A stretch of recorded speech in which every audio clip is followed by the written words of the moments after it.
Governor J.B. Pritzker taking his campaign message to the grocery aisle. The governor highlighting Democrats' plans to fight inflation before early voting begins.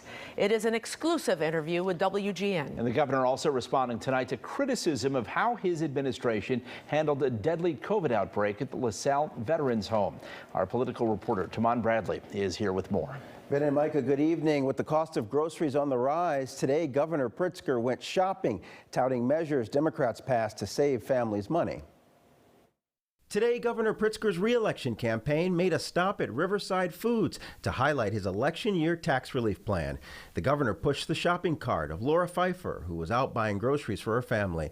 Last month, the governor signed into law a one-year suspension of the sales tax on groceries to go along with a 6-month pause in a gas tax increase and checks to some income tax filers and property tax owners. Laura has a family of 4, and so she'll end up getting a check for $300, 2 adults, $50 for each adult and $100 for each child. Several U.S. states, including neighboring Iowa and Indiana, have passed permanent income tax cuts, but Governor Pritzker favors temporary relief for now. The truth is that we want to be very careful in Illinois. We just balanced our budget the last 3 to 4 years. As he awaits the winner of the GOP primary, Pritzker is increasing appearances on the campaign trail, while the Democratic Governors Association keeps tabs on the Republicans. The DGA is out with this TV commercial offering backhanded criticism of State Senator Darren Bailey.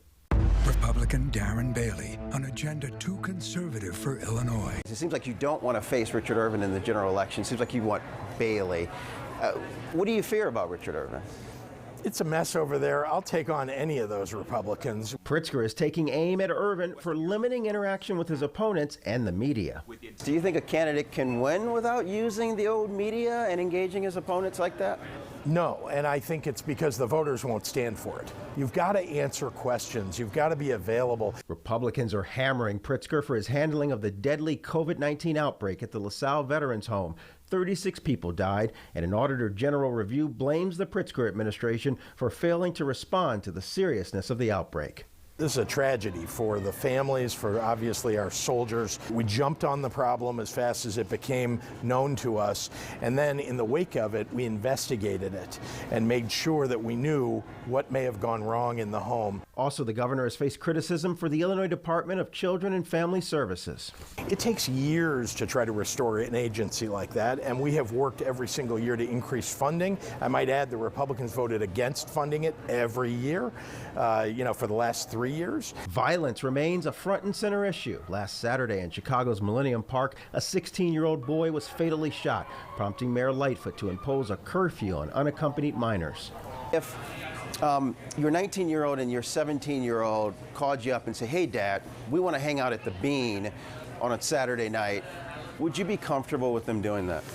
Well, certainly watching what happened, the tragic death of a 16-year-old in that area gives one pause. It is the responsibility of local law enforcement to do everything that they can to protect their downtown areas, and that's not just in Chicago, but it's in Rockford, it's in Quincy, it's in Carbondale, everywhere in the state. The fiscal year 2023 budget includes $1.4 billion to reduce crime and violence. With $100 million in his campaign account, Governor Pritzker is taking the election seriously. Despite not having a credible primary opponent, Pritzker spent about $10 million on campaign ads in the first quarter of the year, and in the second quarter he's spending a lot, Mike and Ben. Oh, a whole lot of his own money, though, basically, yes, right? This is his money. Thank you, Taman.